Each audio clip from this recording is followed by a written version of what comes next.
Has the leader of the Dark Order been revealed again? I'm Ollie Davis. This is Luke Owen. Welcome to the AEW Dynamite review of the WrestleTalk podcast. One of the best episodes of AEW Dynamite I've ever seen. Don't worry, you're not watching last week's review. It's gotten better. Please press the thumbs up button. Have a thumbs up party down there. It's the easiest way to help support the performance of this video. Leave a comment with your thoughts on AEW Dynamite and give us a subscribe and also get in your super chats because we'll be getting to those throughout the show. But first off, of a very newsworthy, stacked episode of Dynamite, we're going to talk about a little thing that was never actually mentioned but was very, very blatant. Do you want to hear my conspiracy theory on this? Do you want to say what it is first? Okay, yeah. So during the big tag team battle royal, during this, the Dark Order of Uno and Grayson and their sort of like spokesman person that they've had in the videos. I'm so glad he's now an on-screen character because he's only ever been in backstage vignettes or short films. Yeah. Now he's in the arena. But he was there to continue their feud with SCU. And they distracted SCU while they're in the match. That led to them getting eliminated in the battle royal. And then Kaz and Scott, well, Kaz just did this big old dive to kind of wipe this guy out and wipe out Uno. He loves running after people in the crowd. Yeah, this time I think he meant to do it. They all of a sudden just sat there behind the Dark Order was Raven, former NWA World Champion, former WCW United States Champion. I think he was a television champion as well. Former ECW champion, the greatest wrestler who ever lived. And I think Kurt Angle, Shawn Michaels would definitely agree. Is it Luke's favourite wrestler? Well, no, sorry. The best wrestler Luke's ever. Favourite wrestler. Luke's favourite wrestler who is also the best. Raven was just sort of sat there. And it's interesting that this Dark Order fellow said, the Exalted One is closer than you think. Then he's literally behind them. And Jimmy Havoc shared a picture of him posing with Raven. So, they were mentioning that he was there in certain capacity. But never on the actual No, the commentary never made reference to it. So do you want to give your thoughts on this? And then I'll give you my conspiracy theory as to what they were going for here. I think it's a red herring. I think this is a genius move by AEW. It really is a masterpiece of misdirection because Dark Order is a very interesting case to follow. You had this big push at them over the pre-TV era, and it didn't catch on. No, absolutely didn't get over. Nope. Then they went back to basics. They sort of rebuilt them with this really good promo campaign, and then they jumped the gun too early. They put them in the main event scene, and it was an absolute failure to the extent where the people in charge of the booking now have a dad on top of them. Yes. Tony Khan is now overseeing more stuff to stop that last Dark Order storyline going as south as it did. The plan for that one was for Marty Scurll to be revealed as the leader. Then that changed. Marty Scurll signed with Ring of Honor. This is, December time. So thankfully for AEW, they've got a backup in broken Matt Hardy. His contract expires on the 1st of March. Matt Hardy has been making loads and loads of teases that he's going to AEW in social media posts. It's really, really quite explicit. Almost too much. And here, in this episode, one of the main people a lot of fans have speculated could be the leader, which is Raven. He's just sitting there in that brilliant Raven style. Yeah. Legs couldn't be more man spread. He doesn't give an F. Yeah. He's just sitting there like this. It's very, it's, the names that people always said is it's going to be Matt Hardy, Brody Lee, Daniels, Raven, or Marty Scurll. Those were the 5 names that were always brought up as possible leaders of the Dark Order. So Raven sitting there was 100% by design. And here's my thinking on this. They Buddy Murphy'd it. Do you remember during the Who Shot Roman Reigns? Well, in this year, do you remember during the Who Shot Roman Reigns storyline? Buddy Murphy was just backstage in this area, and he was caught on camera of this, And everyone online was like, it's Buddy Murphy. Buddy Murphy was the one who attacked Roman Reigns backstage. Or, he's the one that run him over, whatever way you want to do this. It's Buddy Murphy. Turns out, Buddy wasn't supposed to be there. And WWE had to, for 3 weeks, pretend that Buddy Murphy was part of this push. And then they just let him go. And they were like, now you can get a Raw and do nothing for ages. Now you're part of Seth's faction. But the internet got very excited that it was possibly Buddy Murphy. I think they did this on purpose. By not having the commentary say it, by not having anyone in this sort of like the program refer to it, the internet could be like, I spotted it. I was the one who saw that it was Raven. Let's all talk about Raven. Let's talk about Raven being the leader of this group, and a way to use social media to enhance this storyline. Yeah, AEW's focus on it has been purely online. Nothing was addressed on the TV broadcast. It's all Jimmy Havoc posting the picture. I think AEW posted a picture of it as well, the actual Twitter account. And it's just a genius move because it's still going to be Matt Hardy. I don't want it to be Matt Hardy. The character's name is the Exalted One. I don't want it to be Matt Hardy. That is the most Matt Hardy name ever. And you know what? Maybe I'll eat my words. I don't necessarily think it's a bad idea anymore either. But this week was the most, with Matt Hardy essentially being written off WWE by Randy Orton. Twice. That was the most confident I've ever been that he's the leader. That's kind of predictable for the story you're telling. So they chuck Raven in the background of a shot. Don't even mention him.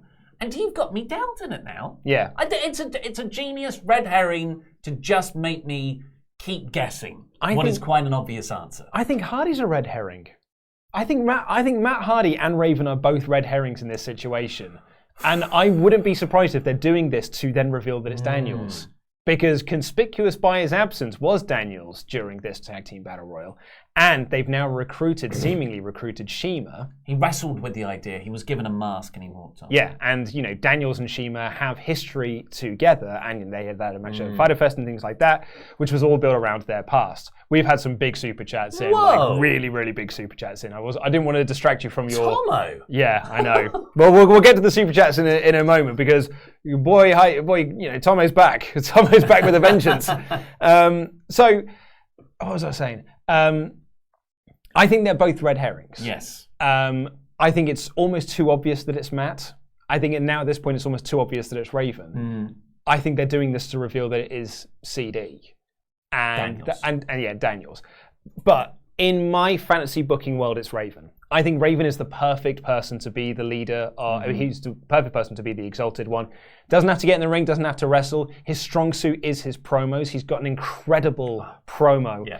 He's also got an incredible mind for the business, so working backstage with people to help further this storyline is just the best idea you could possibly have. Just having Raven in your sort of like inner circle team is probably the best call for AEW anyway, because he's got such a good mind for the business. And I don't want it to be Matt Hardy. I don't want it to be Brody Lee. It's not Marty Scurll. And if it's not Raven, I want it to be Daniels. Not to say that I'm going to be disappointed if it's any of the other options, but my fantasy booking side is I want it to be Raven.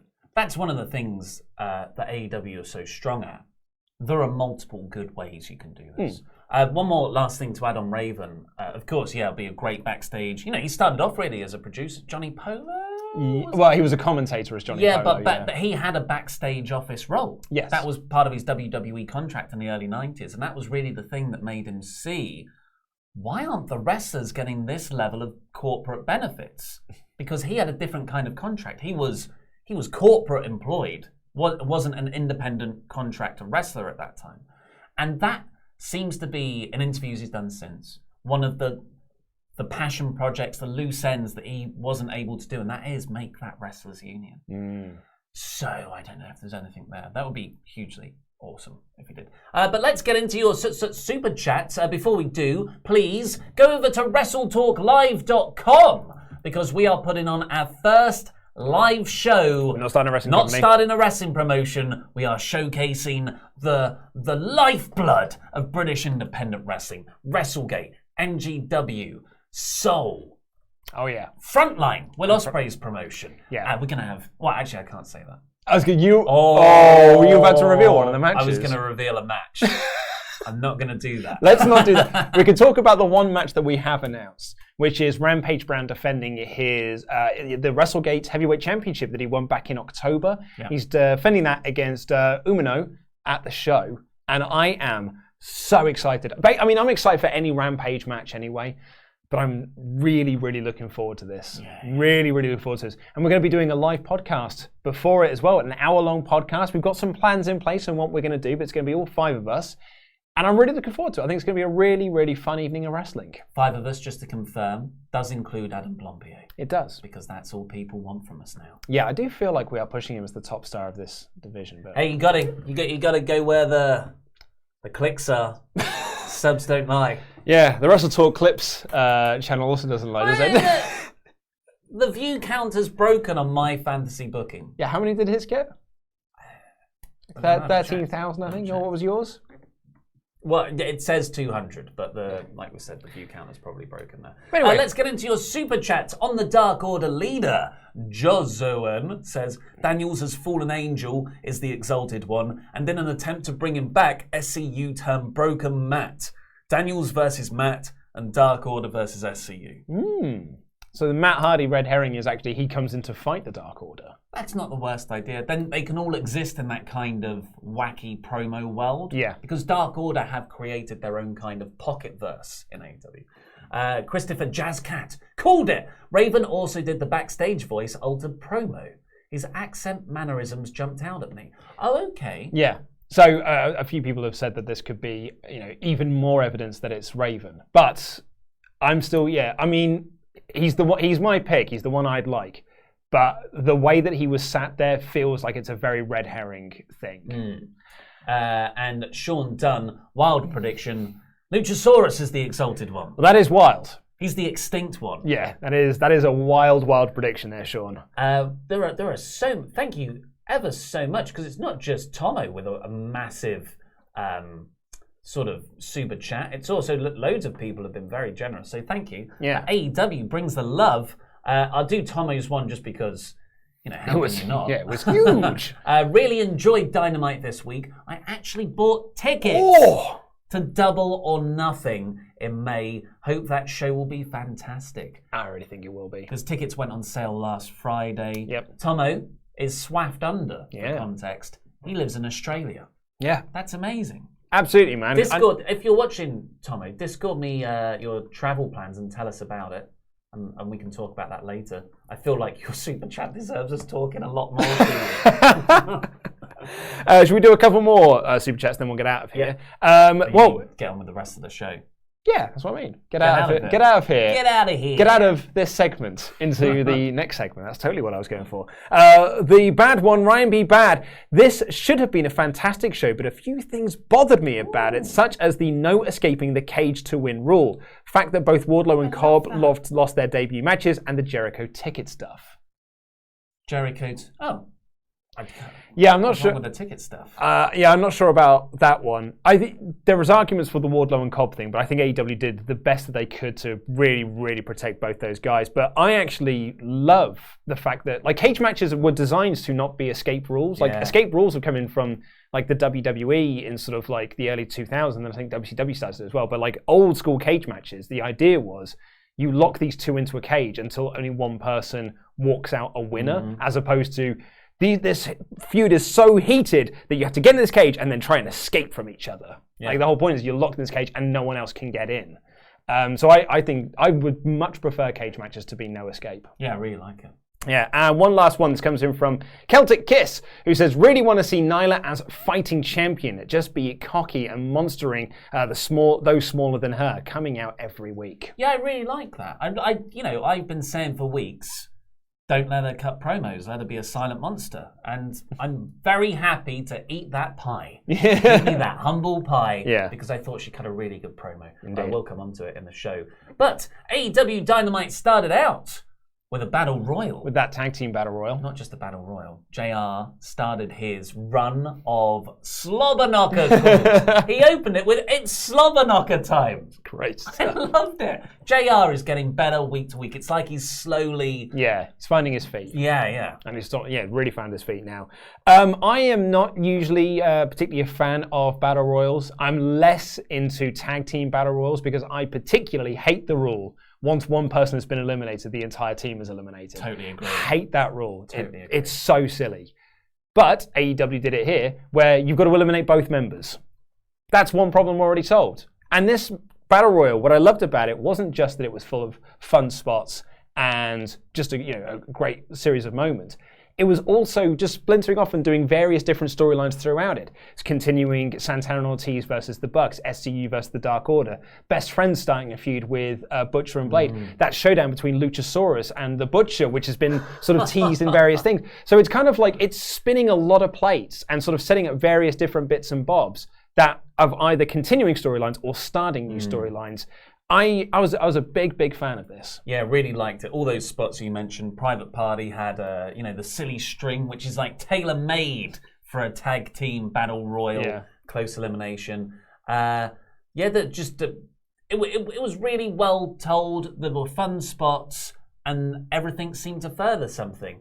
And at the end, we get into this awesome sequence. I've seen someone commented on the video or something, or got in touch with us saying, "Oh no, it was the Cage Side Seats review." Yeah, you read this out to me saying earlier. that this was a good match until Super Matt at the end. Yeah, and until Matt Jackson became Super Cena. So what happened in the match was it's pretty much just Matt Jackson left of the Young Bucks. Nick's been eliminated earlier, and he spears Butcher off the apron through the ropes, so that's one person eliminated.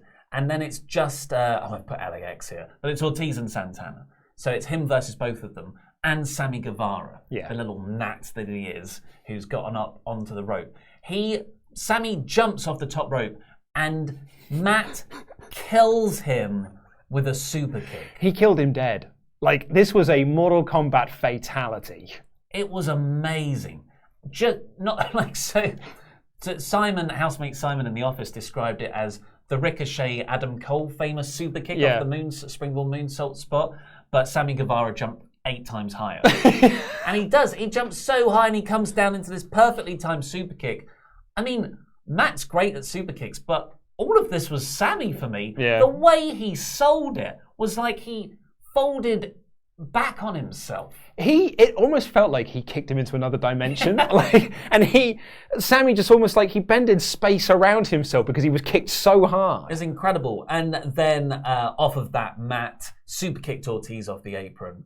Actually, that came before the Sammy spot, and then he eliminated Santana for the win.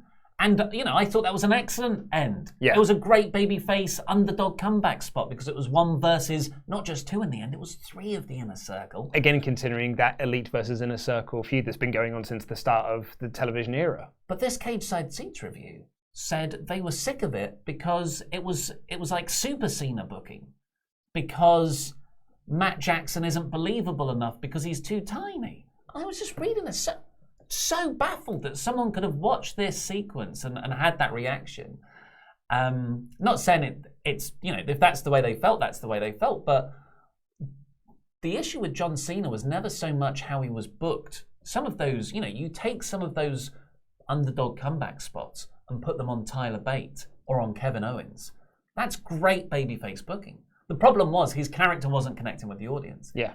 For me, Matt Jackson's character definitely connected. I thought this was a terrific finish, and it sets up the Bucks versus Page and Omega at the pay-per-view. And in the last bit here, I was genuinely thinking, maybe Santana and Ortiz might face them. Yeah, and during the Lucha Brothers match, I thought the way they really constructed a lot of those near falls really made me think that they were going to swerve us and go in a different direction.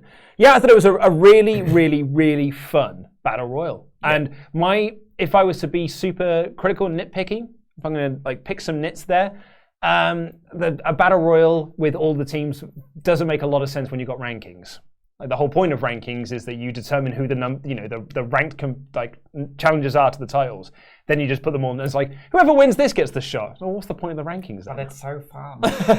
After that, we got Statlander versus Shanna, which is what we've been saying for weeks. This is your women's division. Shannon Ball Z. Use them. And Britt Baker's out on commentary, brings Schiavone a Starbucks cup with Tony on his name. Spelt wrong. Was it spelt wrong? Yeah, it was spelled Toney. Oh, great. I didn't spot that, but that's fantastic. Yeah. This was a fun match. The crowd was super into it. Great crowd. Statlander actually won relatively quickly. A lot of the match took place in the ad break. Yeah. But it was all entertaining. It was the next chapter in this reset of AEW's women's division that kind of really felt like it was started last week with the dropping of the Nightmare Collective. And was that last week or 2 weeks ago? What was the belt whipping? Was that last week? That was 2 weeks. Yeah, it was 2 weeks ago, wasn't it? Because that popped the rating. So it started with the Nightmare Collective, then Nyla winning the championship, and now here. It just feels like we have just had this soft reset of the women's division. Let's try this again. And, during Nyla's promo, Statlander comes out, Big Swole comes out. So it really feels like, we're starting a storyline over the championship. What a novel concept. Yeah, that was the next segment. It was a Nyla Rose interview with Schiavone on the ramp. And like I said in the Super Chat bit, she was really good. It's really good. She compared the crowd to bees, which I was like, okay, whatever. But then she started to say how, no, she should have been the first champion. She was here. She should have been on the marketing material. All that's made me angry. And when I'm angry, I break bitches. Yeah. Just like, yes! Yeah. That worked really well. So more of that. Yeah, she's going to be a one-time champion because no one's going to beat her. Yeah, that was a great Really, really good line, yeah. Statlander comes out and she goes to, boop Nyla, but instead boops the title. I like that. And then Big Swole comes out to also pose and security has to come out and break them all up. So, yeah. The next step in... So, we've got to get a title match announced next week for Revolution, you've got to imagine. So whether they do a triple threat, whether they do Statlander versus Swole, number one contender, who knows? Statlander is ranked number 2. I think a 3-way would be nicest. Then you can sort of protect everyone, still put on a women's match, but set stuff up for the future. Yeah. After that, we got Mox versus Jeff Cobb. Oh. Yes, please. So opening this was this really, really effective video recap of the previous week's angle. Likewise, ahead of the Nyla Rose interview, there was a recap of the Rose-Rio match when Rose won. And they had about 3 more really good 90-second long video recap packages throughout the rest of the episode. This is the first time they've done that properly and effectively. I think this is a huge upgrade as AEW as a television program. I thought it worked brilliantly, especially for the steel cage match. And they had these sit-down interview segments with Cody, Taz, Arn Anderson. And for the first time, really, since the TV era, I thought, this is what I thought AEW would look like. I think they are now more comfortable in their ratings.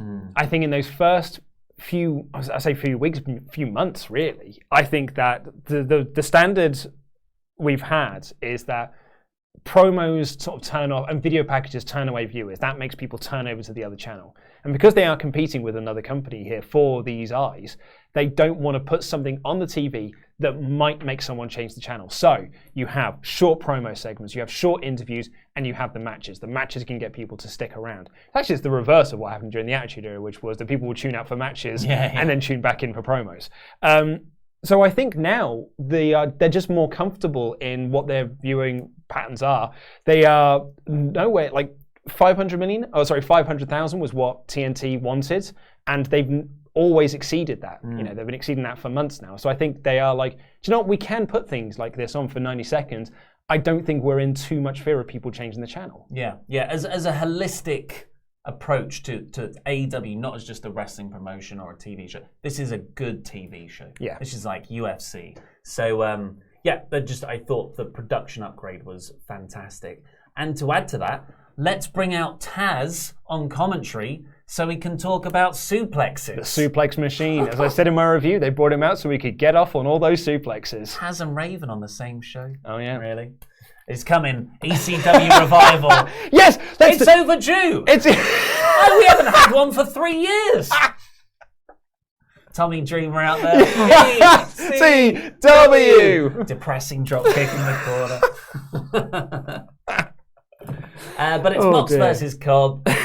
Jericho comes out at ringside with a ticket with Hager and Sammy. Yeah. Crowd love that sing-along. I've written here, surprised he hasn't got a surgical mask on after his podcast episode. Exposing the truth behind the coronavirus. You see my joke I did about that in the review, where I said, "Oh, Jericho was at ringside, or maybe he wasn't. Maybe it was just a figment of my imagination implanted by a satanic government." I cannot wait to listen to that podcast episode. I'm looking forward to how angry it's going to make me. Jericho does this a lot, where he gets truthers on to be like, let's look at the other side of it. But at no point does Jericho play the, like, but what about all this scientific evidence that shows that you're wrong? What he does instead, he goes like, oh, really? Yeah. That's so interesting. And essentially just gives them more, but he's like, oh, I am right. Yeah, and Jericho totally believes me, which is why he sometimes fails as an interviewer. So get your opinions on. That's the question of the day. Coronavirus, conspiracy or truth? We shouldn't say it out loud too much. Interesting fact, y'all. Our news video yesterday, if you're curious about how YouTube works, we had coronavirus in the title because of the New Japan stuff. Really interesting effect on the Japanese wrestling industry. They're starting to have to do essentially empty arena shows out of fear of too many fans getting in the same place might spread the outbreak further. We put coronavirus in the title, and there's no ads have run on it. Yeah. It tells you on the back end. So, yeah. And that's because we mentioned it. So no ads on yesterday's video. Cobb feels like a superstar just immediately. Yeah. Like this match was really well done. Cobb always looked in control, but somehow didn't undermine Moxley. I mean, Moxley's got the eye patch on anyway. Yeah. But he is just... It was so beautiful to see Cobb effortlessly manhandle him, Mox, while Taz talked about the torque in the hips. Yeah.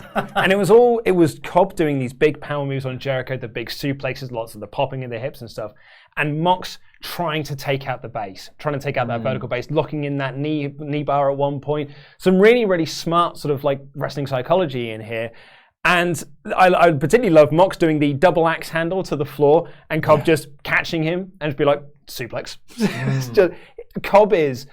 I don't know what his deal is with AEW, whether this is just a few shows or whatever, but like, if I'd be wanting to sign this guy. Like, I've been a big fan of his for years, but I think he is just an exceptional talent. Apparently, everyone is trying to sign him. I'm not surprised. He's like, yeah, I'll be freelance for a bit. Smart man. Baller. Smart man. Gangster move. They did some New Japan forearms, super kick by Cobb, sent Moxley into the ropes. So he tried a clothesline on Cobb. To no effect. So Cobb's just clobbered him with this clothesline. And then he deadlift suplex Moxley back into the ring off this suplex, like a middle rope suplex. But Moxley cleverly hooks the leg off the back of it and just ekes out this pin. So I know you could make the argument you shouldn't have beaten Cobb in his debut, but they did everything they possibly could to make it look like Mox essentially fluked out this win. Yeah, I think it's a famous finish from is it a Randy Savage or a Ricky Steamboat match? The sort of superplex. Oh, but I hooked the leg. Oh, it might be. Yeah, I'm not sure. It's been done before, but that's not to say it's overdone. It's just a callback. Particularly how Mox. If it is a Randy Savage thing, people are probably going to point this out in the comments. The axe handle, that's a Randy Savage move. It's very nicely done, but I think it is a shame that you beat both Wardlow and Cobb on the same show. That is, yeah. But it's not. I thought like you said, they did everything they possibly could to protect these guys in defeat. I think Cobb still looks awesome. He was surprised. He was just like, oh, damn it. Yeah. And then the Inner Circle beat up Mox. Same with Wardlow. I think Wardlow looks fantastic. Oh, well, he coming out the end of it. Considering how well they've protected the Diamond Ring and the Crossroads, him kicking out of both of those really, really strongly protects him. But yeah, it is unfortunate that you managed to make both really intimidating big guys lose in their debut match on the same show. Yeah. It's just... You want to spread those out. Yeah, you do. It does highlight, doing both of them. Yeah, you're right. I mean, you're completely right on that. But that's super nitpicky stuff. They did kind of book themselves into this corner. But let's talk about this post-match. Because Inner Circle start beating down Moxley, because of course that's what they do. Dustin runs down to make the save. He clears house a little bit, but the numbers game gets the better of them. Lights go out. God, AEW bloody love this. Lights go out. And when they come back up, it's Darby Allin.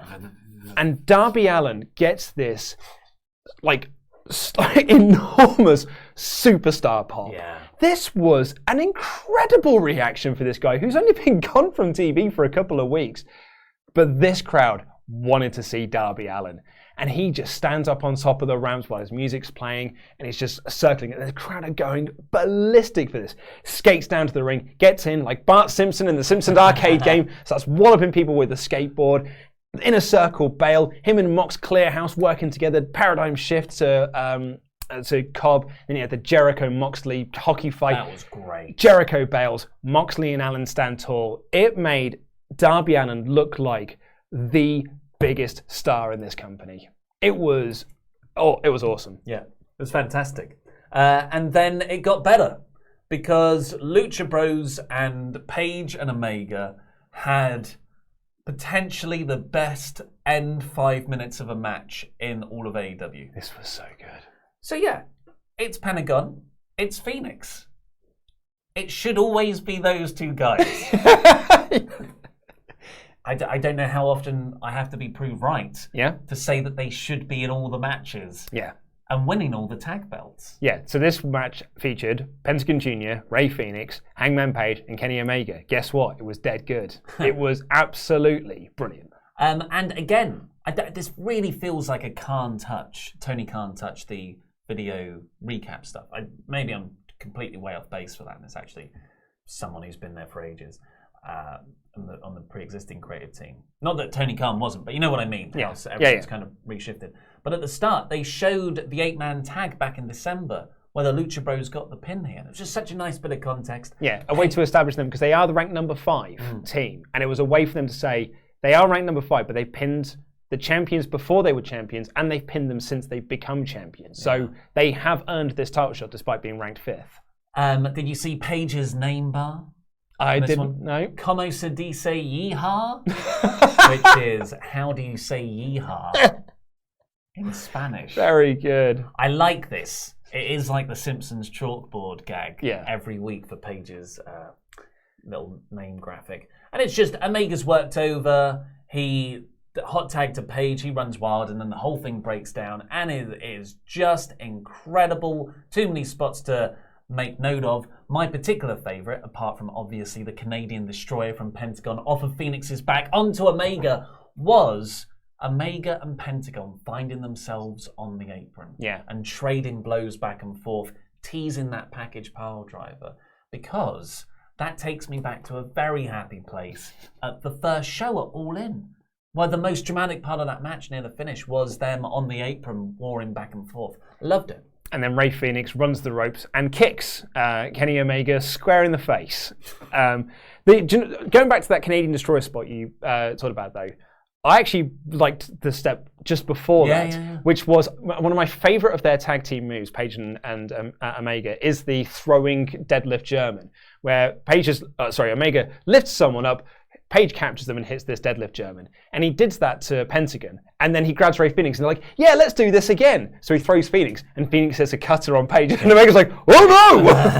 And that's when Pentagon Jr., because Omega's like, oh dear, hits him with this Canadian Destroyer. It was just seamless, flawless stuff. And then after the spot you were talking about there on the apron, we get back into the ring.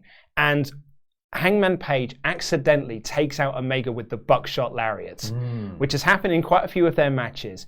And then Rey Fenix just whips himself out the ring to wipe out Page. And so it's just Penta and Kenny in the ring. And that near fall, I totally believed they were going to win the belts. Yeah, it was, what do you call it? Pentagon Bomb? Yeah. Well, it wasn't the Penta Driver. No, it's not the Penta Driver. I think it's, no. Or maybe it is the Penta Driver. But that Omega kick out was one of the best near falls of the year, at least. Yeah.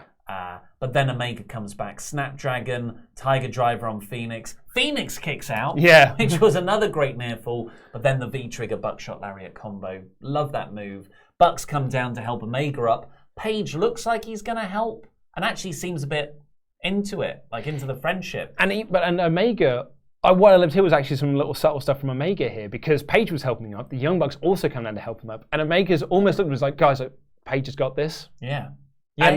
But Paige doesn't see Omega's reaction. He just sees the Bucks then. It's just like, okay, so of course they've got this. Just getting out of the ring. I'll go drink with the crowd instead then. So well built. This is masterful stuff. And then it got even better because these toy figures, Luke. AEW announced that they now have action figures are coming. Yeah, I can't remember the name of the brand. Not the brand, but the manufacturing company. I can't remember either. But yeah, they're coming out this summer. But the way they did it was this kind of behind-the-scenes look of the people who made the toys, action figures, going up to the wrestlers they're based on and saying, look, here's your first AEW action figure. So you got to see these out of kayfabe reactions. And even from Jericho. Yeah. Where he was like, oh man, that's really cool. The detail on the face. That's excellent detail. I was like, this is working for me on so many levels. It's a shoot because, it's real. It seems like real reaction. The delight on Kenny Omega's face when he gets given that action figure is quite lovely. Yeah, because it's an awesome action figure, which comes with a little Kenny Omega jacket. Yeah. The articulation looks fantastic. Like, to go into action figure nerddom, the articulation looks wonderful on them. I made a sort of decision 5 years ago to stop cluttering my house with stuff. And I very rarely buy stuff like that anymore. I put it all here instead.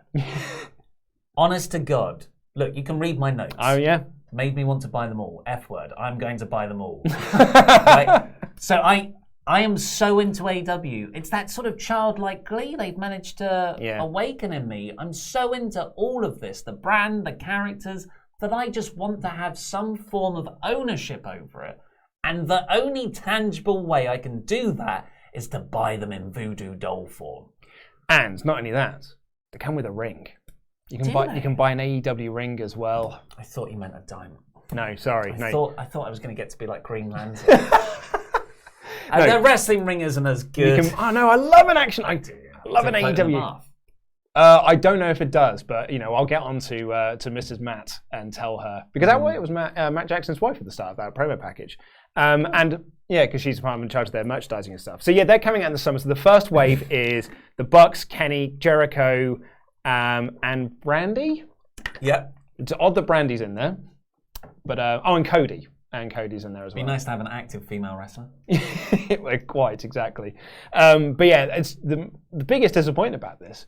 It comes out in the summer. Yeah, I know. If it said, and you can buy them now, I would have. Well, okay, so it's New York Toy Fair either this weekend or the following weekend. So I wonder if we're going to get the first look at them in full and people will be able to get up-close photos with them. Or we might even get the molds for Wave 2 and 3, where we get to see chase variants, whether we get to see who's going to be in the next line of figures. When they get the Orange Cassidy figure, that's when the sales are going to. A Luchasaurus action figure. Pentagon.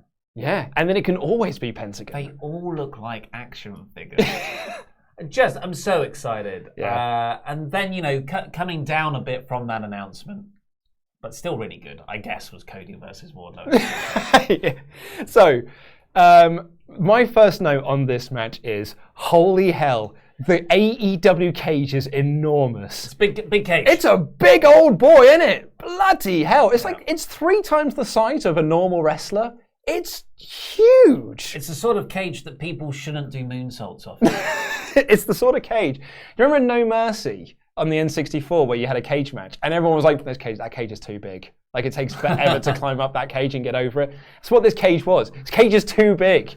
And it was quite a spectacle there, and because it was so big, and there was all this big pomp and circumstance about it being low, and you had the big sort of whatever the air cannons or whatever you call those things, it made this match feel even bigger than it already was, which is the first ever cage match in AEW. It was a spectacle. Yeah. And watching these two then collide in this ring felt like a real big spectacle. And I was like, this should have been on pay-per-view, but it would be my only thing. It should have been on pay-per-view, but it makes me want to see another one on pay-per-view. Yeah, that's an interesting point because it's all that stuff. They had an excellent video package with the sit-down interviews, made it feel so real, which is, it's a cage match, but you've got me buying this like it's a legit real thing that's happening and unfolding in front of my eyes. And it was a really good match. It was a really good cage match, really intense, loads of good spots on the outside. MJF is just fantastic. Brandy and Armour in Cody's corner. Brandy in Cody's corner. Oh. It makes so much sense. It works. It works so much better. I'm so glad that they've gone in this direction. And just everything was perfect about this match. Apart from, very nitpicky, it wasn't on pay-per-view. But you know what? That was the first thing everyone said in the office as well. We all kind of think this. But that is super nitpicky. It's a different era. It was definitely built up like a big deal. TV, that's the big thing these days. Yeah. It's the main event. If you're going to do it outside of pay-per-view, this was the way to do it. So, with that said, don't have an ad break in it. Yeah. Because I correct me if I'm wrong, I don't think the Battle Royal had an ad break once. No, that's been, kind of like counters to what I said earlier about them feeling very comfortable in their ratings. They still aren't having any ad breaks in their opening match. Yeah. And because you're not having any ad breaks in sort of your first 30 minutes, you've got to have more ad breaks spread around the show because NXT's doing the exact same thing. It's a way to, you get that first quarter, your first big quarter because no one's tuning out during the ad break. But because they didn't have one during the Battle Royal, that means we had to have one during the cage match. Right. And I do think that was an error. Yes, yeah, because it did, it was good stuff. Go to break, come back, Cody's busted open. Yeah. And I'm like, oh, okay, they showed the video recap, they did everything right. Yeah, and it was picture in picture. But then Rhodes started making the comeback. I hadn't seen the bit where he was being worked over.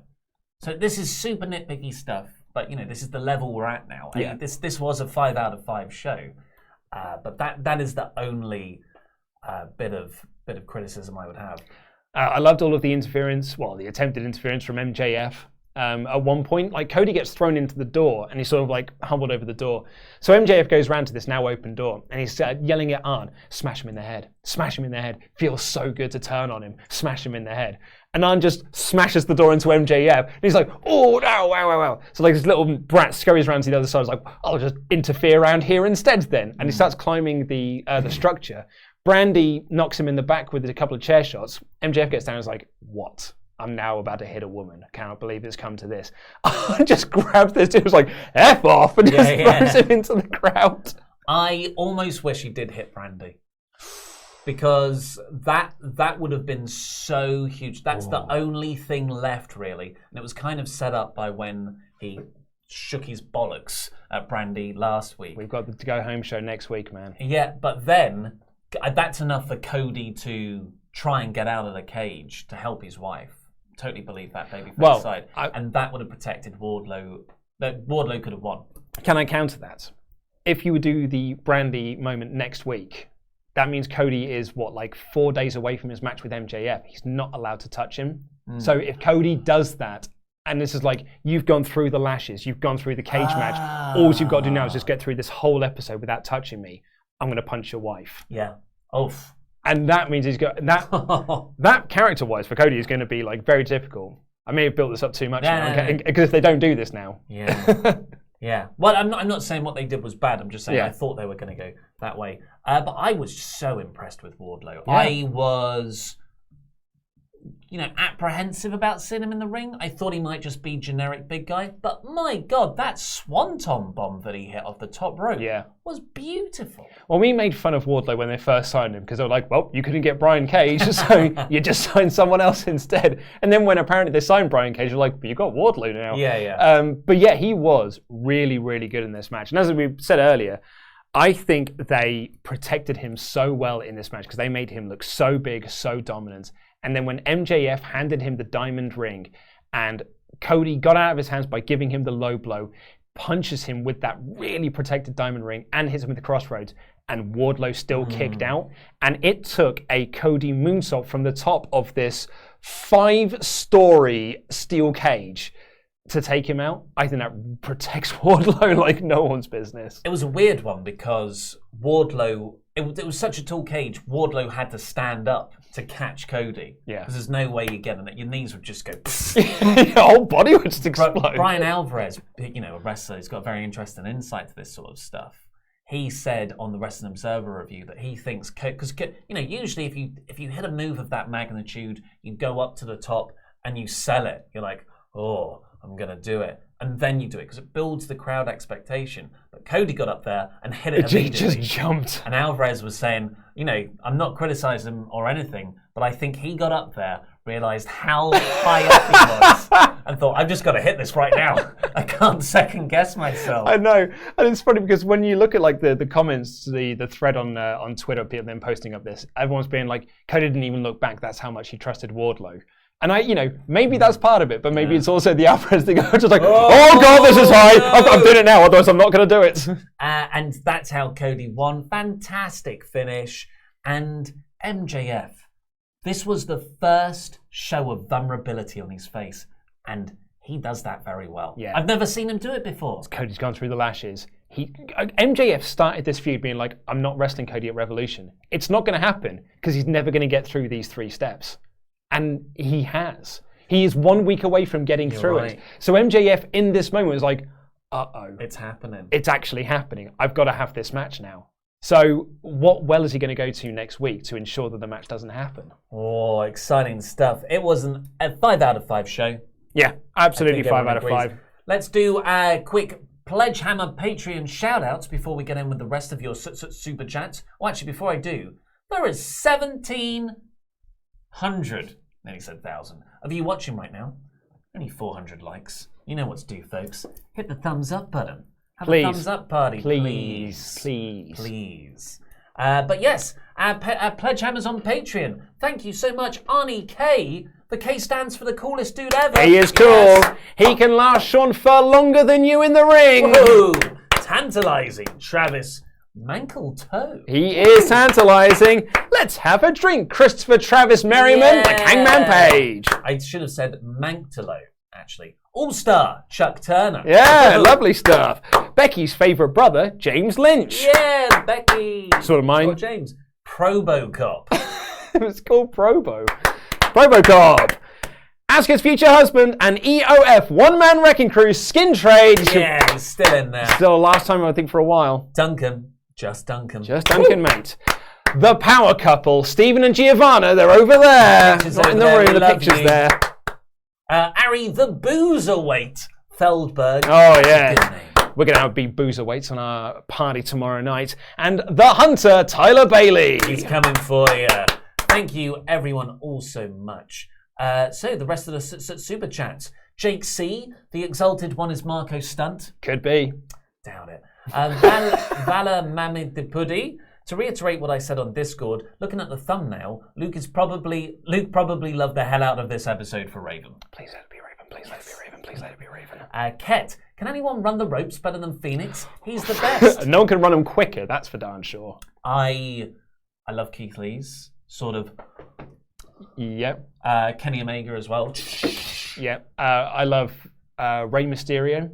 Bouncing off the middle rope. So smart. Well, that's how women should run the ropes. No, they should do it like Kelly. Oh, yeah. Trenton Brown was at the show live last night, and after the cage match, I concur. Yes. Cody is the greatest babyface in wrestling today, and like Ollie, I love him. Yeah, we didn't talk about this, but it's on YouTube.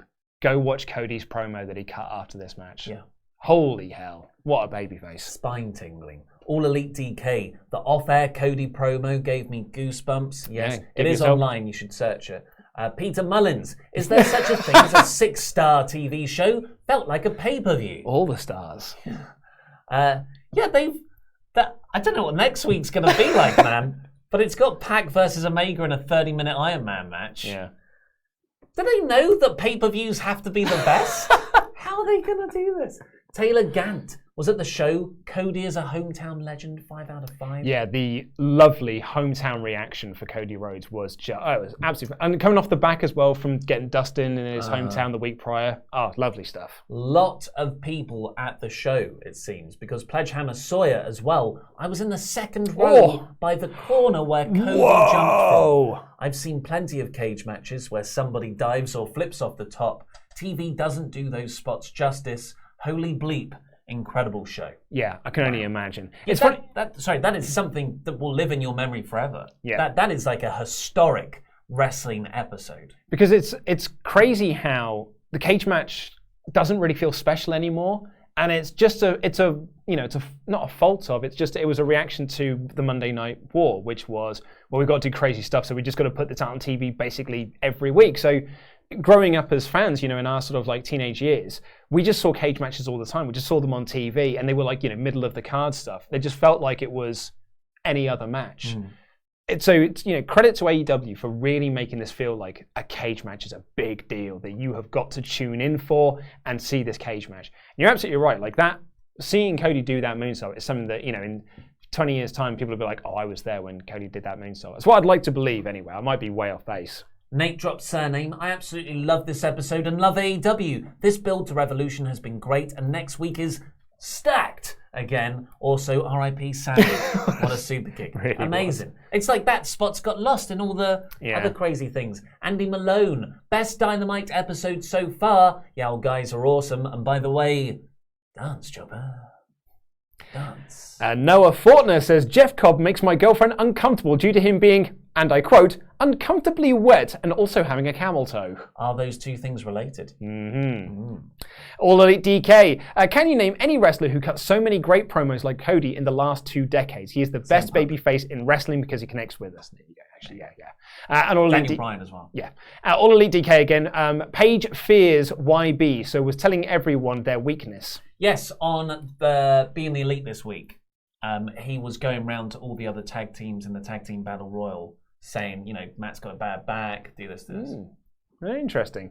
Piro Beetle, I'm so happy there are no escape rules in the cage. Win in AEW. Dance, Chopper. Jobber JJ, I'm loving AEW. Battle Royale was so much fun, and you could see there was a plan and point to the eliminations. Use that super kick. Has your gift for super chats thumbs up party. Good God, Cody's moonsault, 5 out of 5 show. So many spots to talk about. It's like they watched NXT Takeover and thought, yeah, we're going to do one too. Uh-oh. We're going to do a takeover. Yeah. Let's do a takeover. Yeah. On TV. Nate dropped surname. When Nyla said you're all buzzing like bees, I thought she is Vigo. You are like the buzzing of flies to her. Of course, you know that Ghostbusters 2 reference. Love it. Love Pete McNichol. Do you want to take him away? Myth roll. No worry. Jake and Cage will win. Hoss Elite Wrestling. Yes. Yeah. Nathan the Alpha Wolf Fella. Did you guys see Adam Pacitti in the front row, JK?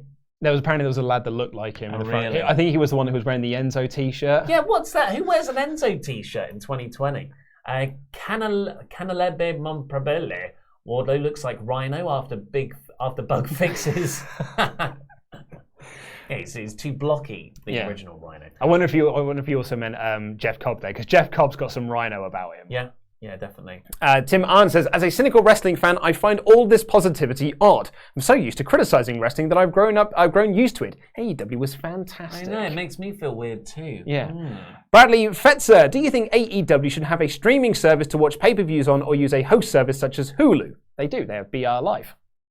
And the Elite 67 says, I'm going to Revolution next week. Excited. Have a good time. Bring a sign. I'm gutted. Dance. I'm absolutely gutted I'm not around for the live stream. I'm watching live. I know, man. Me and Randy Andy Datsun because everyone else is busy. Yeah, I'm gutted I can't go. Tuttle Blurred, going to AEW Revolution. I'm bringing a support WrestleTalk sign. Also, JR shouldn't do matches. He sounds like he waters down the product horribly. Oh, I disagree. I think he's been really good recently. I must say, though, I think Taz should be on that team. 100%. Taz, JR, and Excalibur. I'm going with Taz, Schiavone, and Excalibur. That's my preferred lineup. Shall I jump on you here? go, absolutely. Alistair Gammond, Dance Chopper. Go buy the t-shirt. Josh de Dominics, want to thank you guys for everything you do. Stop it. Darby keeping his promise of having Mox's back was so awesome. I love seeing blood in the main event. It made the match feel gruesome. What do you guys think is next for Rey Fenix and Pentagon? They are often used as just devices in other people's feuds, unfortunately. Yeah, they feel like Santana and Ortiz in that respect, almost. Like Santana and Ortiz don't feel like they are at the top of their game currently, and like Pentagon and Phoenix are having these like blow-away matches, but they're not involved in these sort of like, pay-per-view. I mean, did they give the titles at Full Gear? I can't remember if they did now. No, but SCU Private. No. It was Lucha Brothers, wasn't it? That was on TV, wasn't it? I can't quite remember. But actually, this is probably fuel to the fire. That it says a lot when you can't really name like the big Lucha Brother story in AEW that they've had. I think Buck should win the belts, and then they've got Lucha Bros to feud with. Yeah, because that's it. Like the Lucha Brothers' big thing was that Young Bucks feud last year in the pre-TV era. Blimey, I've just seen Josh Dominic's super. Oh wow, yeah. Thank you so much. Thank you so much, man. God, the AEW crowd, bring the money. It's that Khan money. They don't do as high in the ratings, but it's a higher swaft. Joe Ray, Ollie, thanks so much for mentioning me at the end of your news yesterday. I hope you have your short shorts ready. And this is for Chopper. Skip, Ollie. Well, that's it. He's the guy who wanted the AJ Lee theme show. Oh yeah. What's leading the poll? I haven't looked yet. You can have a look. Nate dropped surname. Maybe I missed it. Anyway, to stream WrestleTalk live for those who can't be there, or did you already secure a TV deal for your company? We don't. We're seeing if we're gonna stream it. Yes. That is a huge technical feat that we've tried once before and didn't quite work. Yeah, everyone probably remembers the first episode of SmackDown on Fox that we did live at WrestleGate, and that's how well our streaming from a wrestling show can sometimes go. So maybe we'll do the. Well, we'll see. We'll see. We'll update you. KML, can you make Pete jump from a cage at your live show? Dive, Chopper, dive. AEW was great as always. 2 hours flew by so quickly. It definitely did. He's so small. He would just sort of float down, like falling with style. Jonathan Hedman, I'll listen to the podcast later at the gym. Ooh. Just wanted to say, I still live. P.S. Baba Ganoush. Hi. I think this is because we're all like, hey, Tomo's back. And of course, Hedman, the headmaster. Mm-hmm. Has he been around much recently? Start recording. Not AEW related, but I'm so proud of how far women's wrestling has come from the Kelly versus Eve days in WWE. Everyone wants to see the women's matches now. It's great. Yeah, we were doing our Elimination Chamber 2014 Patreon episode quite recently. Little plug for that. And that match, that show features AJ Lee versus Cameron in a match that is just like, holy hell, this is just here to fill up. This was essentially to try and kill the crowd after they got so hot from the Shield Wyatt family match. And you look at, 1 year later in that company, there's this huge influx of like, now we're going to take women's wrestling seriously. And it's just, it's night and day. Absolutely night and day the last 5 years. For the last minute super chats that have just come in, All Elite DK, there are so many baby faces, but only Cody is my bro. Is my bro, not yours. Matt Dennis, Colin Ciampa's cage bump or Cody's cage bump? Who did it better? Ooh. So which one, sorry? Ciampa and Cole's War Games. Oh, the air raid crash. I'll probably say the War Games one, just because it felt... There is something about being on pay-per-view that makes my brain deem it more important. Also, this didn't have... it didn't have the Baker face. Nobody McNoob face, Chop Dancer, and then they've... Tube. But I guess it's Chop Dancer. Chop Dancer. Chop. It's confusing. And All Elite DK finally, I want Arn Anderson versus MJF next week. Dance, Copper, dance. So, as an update on the poll, it is AJ Lee's theme currently leading the way with 55%. Metalingus has got 36%, and Give Me the Green Light has only got 8% of the vote. So it looks like you need to get those short shorts and the sort of the high... Do you want to borrow my Converse for this? Cold. It's cold in February. Yeah, we'll get you dancing around by the canal, mate. It'll be lovely. To what is legit one of the worst wrestling theme songs of all time. Just had another one pop in. All Elite DK. Cody is my bro because Wonder Ollie is my sis. What a family. And Benny Sato says, I got a new job start on Monday. Thanks for keeping me sane and up to date on wrestling. Hashtag love WrestleTalk. We love you, Benny. Well done, Benny. That's great that you've got the job. Yeah. Right, we've got to get out of here. Please click the videos that have just appeared on the desk to catch up with the latest awesome WrestleTalk things and press this button right here, which will make you a pledge hammer on Patreon. I've been Ollie Davis. This has been Luke Owen. Check out WrestleTalkLive.com to get tickets for our live event. And that was wrestling.